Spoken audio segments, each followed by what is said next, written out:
Good evening everyone. हमने plant physiology में transporting plant chapter start किया था, तो हमने पीछे क्या क्या पढ़ा था एक बार रिकैप कर लेते हैं। मैंने बोला था ये जो चैप्टर है ये किस पे बेस्ड है, हाइयर प्लांट्स पे, बोले तो एंजियोस्पर्मिक प्लांट पे, बोले तो फ्लावरिंग प्लांट्स में, ठीक है। और फ्लावरिंग प्लांट्स में मेनली किन चीज़ों को ट्रांसपोर्ट करने की नीड होती है? Water, minerals, food, plant growth regulator, बोले तो हार्मोन्स। और इनके ट्रांसपोर्ट के बेसिस पे हमने दो टाइप का ट्रांसपोर्ट पढ़ा था, short distance transport and long distance transport. अगर सेल से दूसरी सेल में ट्रांसपोर्ट हो रहा है, एक सेल से दूसरी सेल में ट्रांसपोर्ट हो रहा है, या सेल के अंदर ही एक जगह से दूसरी जगह ट्रांसपोर्ट हो रहा है किसी सब्सटेंस का, तो वो शॉर्ट डिस्टेंस ट्रांसपोर्ट होगा। अगर प्लांट में रूट से लीव्स या लीव से रूट में किसी सब्सटेंस का ट्रांसपोर्ट हो रहा है तो उसे लॉन्ग डिस्टेंस ट्रांसपोर्ट बोलेंगे। जो शॉर्ट डिस्टेंस ट्रांसपोर्ट होता है मेरा दो टाइप का होता है, सिंपल बोलूँ तो पैसिव ट्रांसपोर्ट और एक्टिव ट्रांसपोर्ट। पैसिव ट्रांसपोर्ट क्या होता है? किसी सब्सटेंस का हाई कंसंट्रेशन से लो कंसंट्रेशन मूवमेंट होना without help of energy, passive transport. Active transport क्या होता है? किसी सब्सटेंस का लो कंसंट्रेशन से हाई कंसंट्रेशन मूवमेंट होना with the help of energy, active transport. ये जो पैसिव ट्रांसपोर्ट होता है ये फर्दर आल्सो दो पार्ट में डिवाइड होता है, simple diffusion and facilitated diffusion. जहाँ मैंने आपको बताया था सिंपल डिफ्यूजन क्या है, बिना मेम्ब्रेन के डिफ्यूजन होना। फैसिलिटेटेड डिफ्यूजन क्या है? मेम्ब्रेन के साथ डिफ्यूजन होना। ओके, ये पढ़ा था। लॉन्ग डिस्टेंस ट्रांसपोर्ट में हमने पढ़ा था ये दो टाइप के स्पेशल टिश्यूज होता है, जाइलम एंड फ्लोएम। जाइलम से मेनली ट्रांसपोर्ट किनका होता है? Very good, minerals and water का। फ्लोएम से किसका ट्रांसपोर्ट होता है? Food and plant growth regulators का। तो यहाँ तक हम पढ़ चुके थे। तो अब हम शॉर्ट डिस्टेंस ट्रांसपोर्ट को ही इलेबोरेट फॉर्म में पढ़ने जा रहे हैं, ठीक है। शॉर्ट डिस्टेंस ट्रांसपोर्ट दो टाइप का होता है, हम जानते हैं, simple diffusion and facilitated diffusion.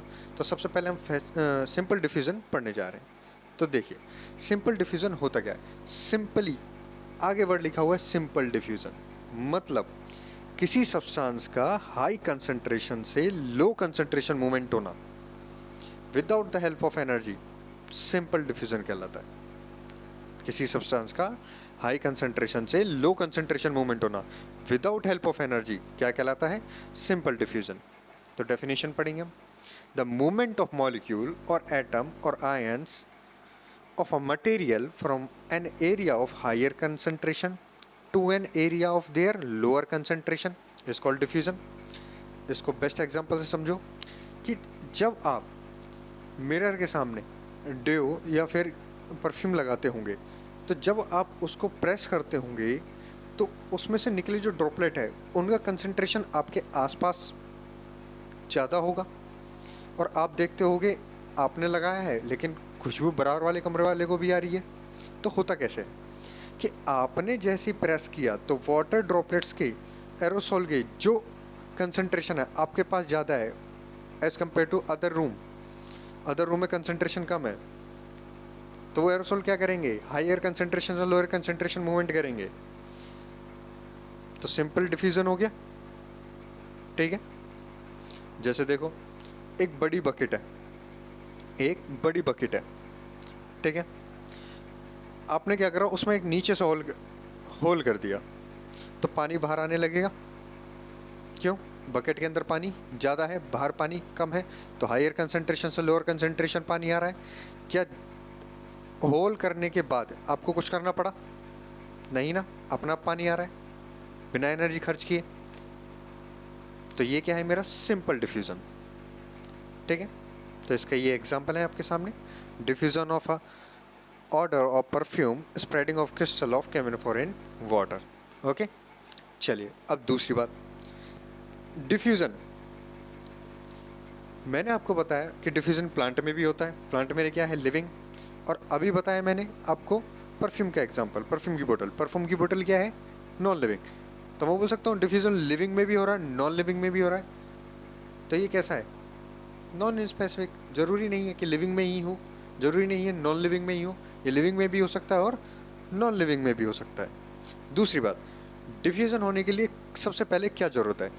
हम जानते हैं डिफ्यूज़न होने के लिए सबसे पहले कंसंट्रेशन ग्रेडियंट मेंटेन होना चाहिए, कि एक जगह कंसंट्रेशन ज़्यादा होनी चाहिए, एक जगह कंसंट्रेशन कम होनी चाहिए, तभी हमारा डिफ्यूज़न होगा। तो बोल सकता हूँ डिफ्यूज़न होने के लिए नेसेसरी कंडीशन क्या है? कंसंट्रेशन ग्रेडियंट का होना। क्या अकेले ही कंसंट्रेशन ग्रेडियंट के होने से ही डिफ्यूज़न हो जाएगा? नहीं। देखिए, जैसे कि आपने देखा कि आप रूम में थे, आपने परफ्यूम की बोतल को प्रेस किया, उसमें से वाटर ड्रॉपलेट निकले, वो हायर कंसंट्रेशन से लोअर कंसंट्रेशन तभी तो गए जब आपके रूम में एक मीडियम अवेलेबल है। अगर आपके रूम में कोई मीडियम ही नहीं होता तो क्या वो जा पाते, कभी ट्रेवल कर पाते? तो याद रखना, हायर कंसंट्रेशन के साथ मीडियम का अवेलेबल होना भी बहुत ज़रूरी है। चलो इसको एक ऐसे समझते हैं। ये देखो, एक ए बीकर है, एक बी बीकर है। ए बीकर में पानी भरा हुआ है, बी बीकर में पानी नहीं है, वो खाली है। तो ए बीकर में कंसंट्रेशन ऑफ वाटर ज़्यादा है, बी बीकर में कंसंट्रेशन वाटर कम है। क्या ए बीकर से बी बीकर में पानी चला जाएगा? कभी नहीं जाएगा, क्योंकि इनके बीच में कोई मीडियम अवेलेबल ही नहीं है। तो मेरी वही बात सिद्ध हो गई कि अकेला कंसंट्रेशन ग्रेडियंट होने से ही क्या डिफ्यूज़न हो जाता है? नहीं, मीडियम भी अवेलेबल होना चाहिए। तो मैंने क्या करा, इन दोनों बीकरों को एक पाइप से जोड़ दिया बीच में। तो क्या अब ये जो पाइप है ये मीडियम का काम करेगा, नहीं करेगा? तो ए में से कुछ वाटर के मॉलिक्यूल्स बी में चले जाएंगे। तो क्या मैं कह सकता हूँ डिफ्यूज़न होने के लिए कंसंट्रेशन ग्रेडियंट का होना तो ज़रूरी है, बट उसके साथ मीडियम का होना भी ज़रूरी है?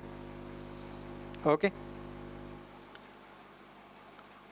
दूसरी बात, अब मैंने क्या करा, ये जो पाइप था, बोले तो ये जो हमारा मीडियम था, इस पाइप में मैंने एक बॉल रख दी। बॉल रख दी, ए में कंसंट्रेशन ज़्यादा है, बी में कंसंट्रेशन कम है। तो ए में से बी बीकर में वाटर का मॉलिक्यूल का डिफ्यूज़न होगा, नहीं होगा? ए बीकर में से वाटर के मॉलिक्यूल बी बीकर में जाएंगे, नहीं जाएंगे? जब ये वाटर के मॉलिक्यूल्स जा रहे होंगे थ्रू दिस मीडियम, बोले तो इस पाइप से, इस पाइप के अंदर रखी बॉल में क्या वो वाटर के मॉलिक्यूल्स प्रेशर लगा रहे होंगे ड्यूरिंग डिफ्यूज़न? बोलो। बीकर ए है, बीकर बी है, बीकर ए में वाटर का कंसंट्रेशन ज़्यादा, बीकर बी में वाटर का कंसंट्रेशन कम। तो हाई कंसंट्रेशन से लो कंसंट्रेशन डिफ्यूज़न होगा वाटर का? वेरी गुड, होगा। होगा किसके थ्रू होगा? मीडियम के थ्रू होगा। Very good. मीडियम कौन है हमारा? पाइप। क्या उस पाइप में मैंने एक बॉल रख दी है? क्या उस पाइप में से वाटर के मॉलिक्यूल्स ए बीकर से बी बीकर में जा रहे होंगे? जब वो जा रहे होंगे, क्या वाटर के मॉलिक्यूल्स इस बॉल पे प्रेशर लगा रहे होंगे, नहीं लगा रहे होंगे? तो during the process of diffusion जो मॉलिक्यूल्स या जो सब्सटेंस डिफ्यूज़ हो रहे हैं वो एक प्रेशर एग्जर्ट करते हैं। उसी प्रेशर को क्या बोलते हैं हम? Diffusion pressure. तो डेफिनेशन है, द डिफ्यूज मॉलिक्यूल और ions exert a pressure on the substance of medium in which diffusion take place, known as diffusion pressure। बोलिए हाँ है ना? चलो आगे। अब देखिए दूसरी बात, सेम वही एग्जांपल लेके मैं समझाऊंगा आपको। अब क्या है कि दो बीकर है, सेम। ए बीकर में कंसंट्रेशन ज़्यादा, बी बीकर में कंसंट्रेशन कम। तो मेरा कंसंट्रेशन ग्रेडियंट डेवलप हो गया, नहीं हो गया? हो गया। क्या मीडियम अवेलेबल है? है। मैंने पाइप से कनेक्ट कर रखा है, तो पाइप मेरा मीडियम है। तो क्या वाटर के मॉलिक्यूल बीकर ए से बी में जाएंगे, नहीं जाएंगे? वेरी गुड, जाएंगे। तो वाटर के मॉलिक्यूल्स बीकर ए से बी में जा रहे हैं, जा रहे हैं, जा रहे हैं, जा रहे हैं। ठीक है, मैंने बोला 5 मॉलिक्यूल बीकर ए से बी में गए। तो ए से बी में गए हैं, तो बी से ए में तो नहीं आया। तो मैं बोलूँ नेट मूवमेंट क्या हुआ? 5। ठीक है। मैंने बोला 10 मॉलिक्यूल और चले गए, तो बी से ए में तो नहीं आए, ए से बी में गए, तो नेट मूवमेंट क्या हुआ? 10। क्या कभी ऐसा होगा कि मॉलिक्यूल ए से बी में जा रहे होंगे, जा रहे होंगे, जा रहे होंगे, जा रहे होंगे, और एक कंडीशन ऐसी आएगी ए बीकर में वाटर की कंसंट्रेशन कम हो जाएगी और बी बीकर में वाटर की कंसंट्रेशन ज़्यादा हो जाएगी? क्या कभी ऐसा होगा? ऐसा कभी नहीं होगा। जब बीकर ए से ए में कंसंट्रेशन ज़्यादा थी, बी में कंसंट्रेशन कम थी, तो ए से बी में मॉलिक्यूल जा रहे थे। एक कंडीशन ऐसी आएगी कि दोनों में वाटर के मॉलिक्यूल्स इक्वल हो जाएंगे। तो मुझे बताओ क्या डिफ्यूजन रुक जाएगा? हाँ, क्या डिफ्यूजन रुक जाएगा? देखिए, वो कंडीशन जब दोनों में वाटर के मॉलिक्यूल की कंसंट्रेशन सेम हो जाए, उस कंडीशन को बोलते हैं डायनेमिक इक्विलिब्रियम। क्या बोलते हैं? Dynamic equilibrium. इस स्टेज पे क्या होगा, जितने मॉलिक्यूल वाटर ए से, सपोज करो 5 मॉलिक्यूल वाटर ए से, बीकर ए से बी में जा रहे थे, तो 5 मॉलिक्यूल बीकर बी से ए में आ रहे होंगे, तो नेट मूवमेंट कितना हो गया? 5 - 5 0। तो नेट मूवमेंट कितना हो गया? 0। तो मैं बोलूँ डायनेमिक इक्विलिब्रियम कंडीशन वो कंडीशन है जहाँ मेरा डिफ्यूजन रुक जाएगा, बट और नेट मूवमेंट मेरा क्या हो जाएगा? 0। अब समझने वाली बात समझो। पहली बात, आपको डायनेमिक इक्विलिब्रियम समझ में आ गया। डायनेमिक इक्विलिब्रियम वो कंडीशन है जब दोनों बीकरों में कंसंट्रेशन सेम हो जाएगी, ठीक है, हो जाएगी, नेट मूवमेंट मेरा 0 हो जाएगा। वर्ड याद रखना, नेट मूवमेंट 0 होगा, लेकिन मूवमेंट तो हो रहा होगा। जितने मॉलिक्यूल बीकर ए से आ रहे होंगे बी में, उतने ही बीकर बी से ए में जा रहे होंगे।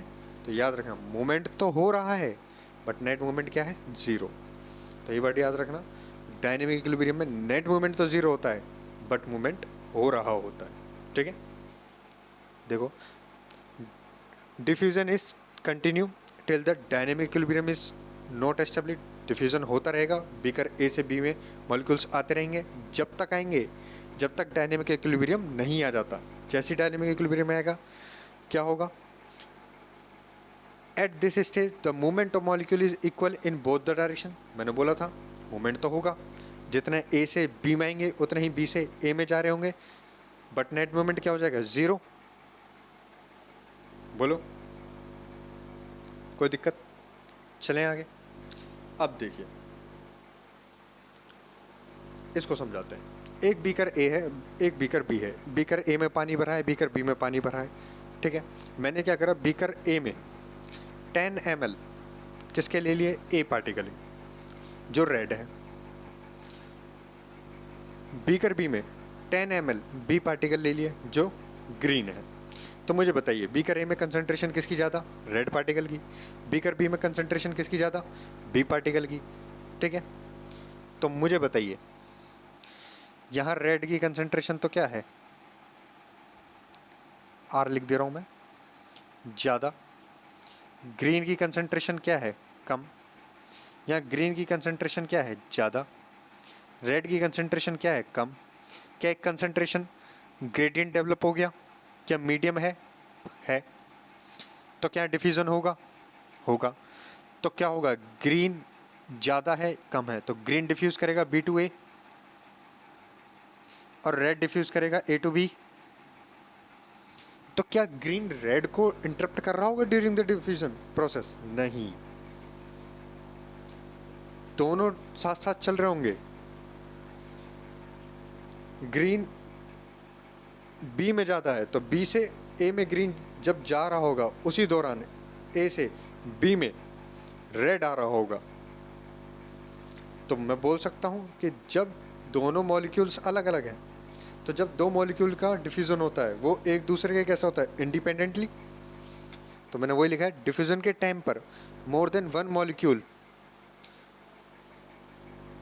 डिफ्यूज़ होते हैं इंडिपेंडेंटली। ऐसा नहीं है कि रेड वाला ग्रीन को इंटरप्ट करेगा या ग्रीन वाला रेड को इंटरप्ट करेगा। डिफ्यूज़न के टाइम पे दो डिफरेंट मॉलिक्यूल इंडिपेंडेंटली डिफ्यूज़ होते हैं।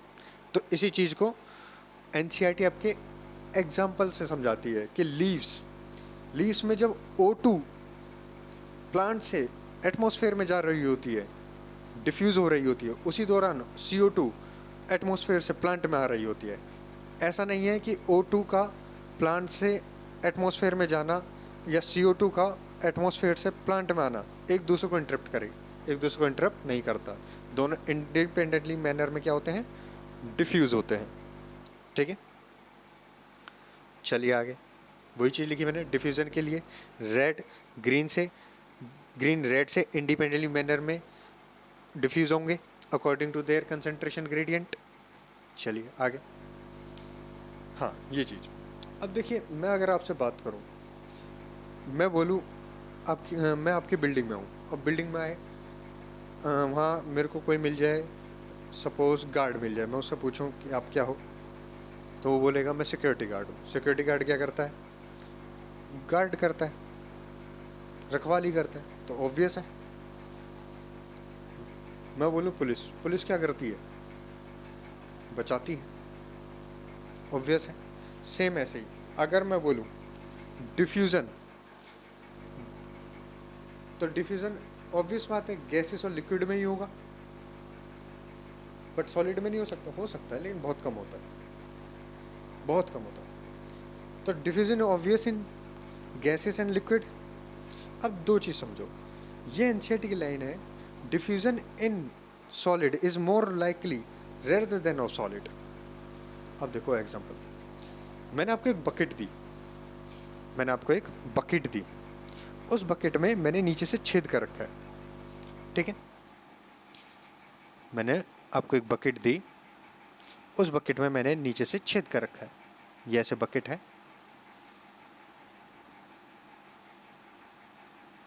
और यहाँ से होल हुआ पड़ा है, ठीक है।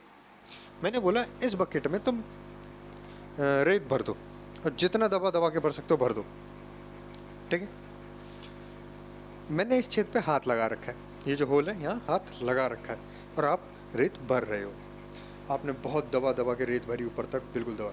मैंने जैसे ही हाथ हटाऊंगा रेत निकलेगा, लेकिन कुछ ही सेकंड तक फिर निकलना बंद हो जाएगा, फिर निकलना बंद हो जाएगा। तो मुझे बताइए कि बाल्टी के अंदर रेत का कंसंट्रेशन ज़्यादा था?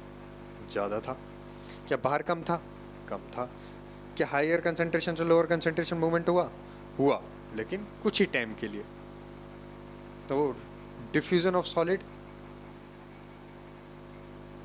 बहुत कम होता है, लेकिन सॉलिड के अंदर डिफ्यूज़न ज़्यादा होता है। अब देखो कैसे, वही रेत है, वही रेत है, अगर मैं उसमें पानी मिला दूँ, अगर मैं उसमें पानी मिला दूँ, तो जब पानी मिला दूँगा बाहर कंसंट्रेशन ज़्यादा अंदर कम, तो पानी अंदर चला जाएगा, चला जाएगा। तो वही सॉलिड के अंदर डिफ्यूज़न जल्दी होता है एज़ कम्पेयर टू सॉलिड का डिफ्यूज़न। तो इसी को एनसीईआरटी लिखती है कि diffusion is obvious in gases and liquids, but diffusion in solid is more likely rather than of solids. Okay, कि सॉलिड का डिफ्यूज़न इतना जल्दी नहीं होता जितना जल्दी सॉलिड के अंदर डिफ्यूज़न हो जाता है। ये बाल्टी वाली एग्जांपल से समझे। चलिए अब देखो, डिफ्यूज़न बिना मेम्ब्रेन के भी हो सकता है और मेम्ब्रेन के भी हो सकता है, ठीक है। वो डिपेंड नहीं करता कि मेम्ब्रेन है या नहीं। डिफ्यूज़न मेम्ब्रेन से भी हो सकता है और बिना मेम्ब्रेन से भी हो सकता है, ठीक है। जैसे आपका अभी डिओड्रेंट बताया था, कमरा पार करके भी चला गया वो, ठीक है। तो बिना मेम्ब्रेन के भी हो सकता है और मेम्ब्रेन से भी हो सकता है। अब कौन से फैक्टर हैं जो डिफ्यूज़न को अफेक्ट करते हैं? जितना ज़्यादा कंसंट्रेशन ग्रेडियंट होगा, जितना ज़्यादा हाइयर कंसंट्रेशन होगी, जितना ज़्यादा लोअर कंसंट्रेशन होगी, बोले तो जितना ज़्यादा कंसंट्रेशन ग्रेडियंट होगा डिफ्यूज़न उतना ज़्यादा होगा। परमेबिलिटी मेम्ब्रेन, अगर कहीं मेम्ब्रेन है तो उस मेम्ब्रेन, वो मेम्ब्रेन कितनी परमिएबल है, उतना ज़्यादा डिफ्यूज़न होगा। तो मैं बोल सकता हूँ कंसंट्रेशन ग्रेडियंट के डायरेक्टली प्रोपोर्शनल होता है डिफ्यूज़न, परमेबिलिटी ऑफ मेम्ब्रेन के डायरेक्टली प्रोपोर्शनल होता है डिफ्यूज़न अबाउट टेम्परेचर। जितना ज़्यादा टेम्परेचर होता है उतना ज़्यादा डिफ्यूज़न होता है, जितना ज़्यादा प्रेशर होता है उतना ज़्यादा डिफ्यूज़न होता है। तो concentration, permeability of membrane, temperature, pressure कैसे हैं? डायरेक्टली प्रोपोर्शनल डिफ्यूज़न के। डेंसिटी, सॉलिड की डेंसिटी ज़्यादा होती है लिक्विड से, लिक्विड की ज़्यादा होती है गैस से, ठीक है। और डेंसिटी के इन्वर्सली प्रोपोर्शनल होता है डिफ्यूज़न। तो मैं बोल सकता हूँ गैसेस में डिफ्यूज़न सबसे ज़्यादा, देन लिक्विड, देन सॉलिड। यही बात मैंने बोली थी कि diffusion obvious in solid and liquid and gases, but diffusion in solid is rather then in diffusion of solid. कि सॉलिड के अंदर डिफ्यूज़न जल्दी हो जाता है एज़ कम्पेयर टू सॉलिड का डिफ्यूज़न। समझे कि जब मैंने बाल्टी में रेत डाली थी तो जैसे ही हाथ हटाया तो रेत 2 सेकंड के लिए निकली होगी, फिर निकलनी बंद हो जाती है। तो सॉलिड का डिफ्यूज़न नहीं होता, बहुत कम होता है। लेकिन जैसे ही मैंने उस बाल्टी में जो रेत थी उसके अंदर पानी डाला तो पानी अंदर तक चला जाएगा। तो सॉलिड के अंदर डिफ्यूज़न जल्दी हो जाता है as compare to diffusion of solid. ठीक है, चलिए अब ये कुछ इंपॉर्टेंट बात है। जैसे कि हम जानते हैं डिफ्यूज़न बिना एनर्जी के होता है, हाइयर कंसंट्रेशन से लोअर कंसंट्रेशन। तो बिना, याद रखना बायोलॉजी में जो प्रोसेस बिना एनर्जी के होते हैं वो स्लो होते हैं। तो मैं बोल सकता हूँ डिफ्यूज़न मेरा एक स्लो प्रोसेस है। और ये बात मैंने बताई थी कि डिफ्यूज़न लिविंग में भी होता है, नॉन लिविंग में भी होता है। तो मैं बोल सकता हूँ it is not depend on living system. ठीक है, ये नॉन सेलेक्टिव होता है। ऐसा नहीं है कि इन्हीं पार्टिकल को जाने देगा, दूसरे को नहीं जाने देगा। ये बस इतना जानता है कि हाइयर कंसंट्रेशन होनी चाहिए, लोअर कंसंट्रेशन होनी चाहिए, बोले तो कंसंट्रेशन ग्रेडियंट डेवलप होना चाहिए और एक मीडियम अवेलेबल होना चाहिए, डिफ्यूज़न हो जाएगा। दूसरा वही बात, ड्राइविंग फोर्स कंसंट्रेशन ग्रेडियंट होना चाहिए। दूसरी बात याद रखना, अगर किसी सब्सटेंस का movement higher concentration to lower concentration होता है तो उसे बोलते हैं डाउन हिल प्रोसेस। अगर किसी का लोअर कंसंट्रेशन से हाइयर कंसंट्रेशन होता है तो उसे बोलते हैं अप हिल प्रोसेस। ठीक है, तो हम जानते हैं पैसिव ट्रांसपोर्ट में हमेशा जितना भी ट्रांसपोर्ट होता है हाइयर कंसंट्रेशन से लोअर कंसंट्रेशन होता है। तो मैं बोल सकता हूँ पैसिव ट्रांसपोर्ट मेरा डाउन हिल प्रोसेस है, जबकि एक्टिव ट्रांसपोर्ट में मूवमेंट मेरा लोअर कंसंट्रेशन से हाइयर कंसंट्रेशन होता है। तो मैं बोल सकता हूँ एक्टिव ट्रांसपोर्ट मेरा अप हिल प्रोसेस है। ठीक है, दूसरा डिफ्यूज़न में रैंडम काइनेटिक मूवमेंट होता है। अब सिग्निफिकेंस ऑफ डिफ्यूज़न, प्लांट के अंदर जो गैसेस का ट्रांसपोर्ट होता है, ठीक है, जैसे CO2 O2, ये डिफ्यूज़न की फॉर्म में ही होता है।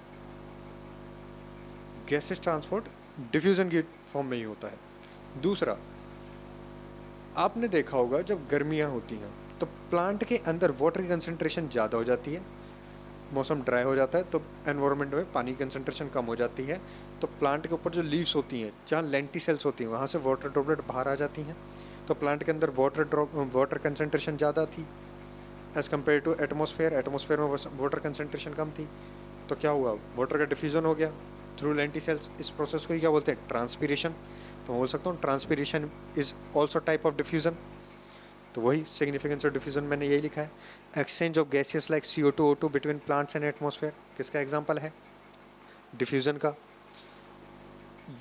गैसेस मूवमेंट होना प्लांट बॉडी में डिफ्यूज़न के थ्रू ही होता है।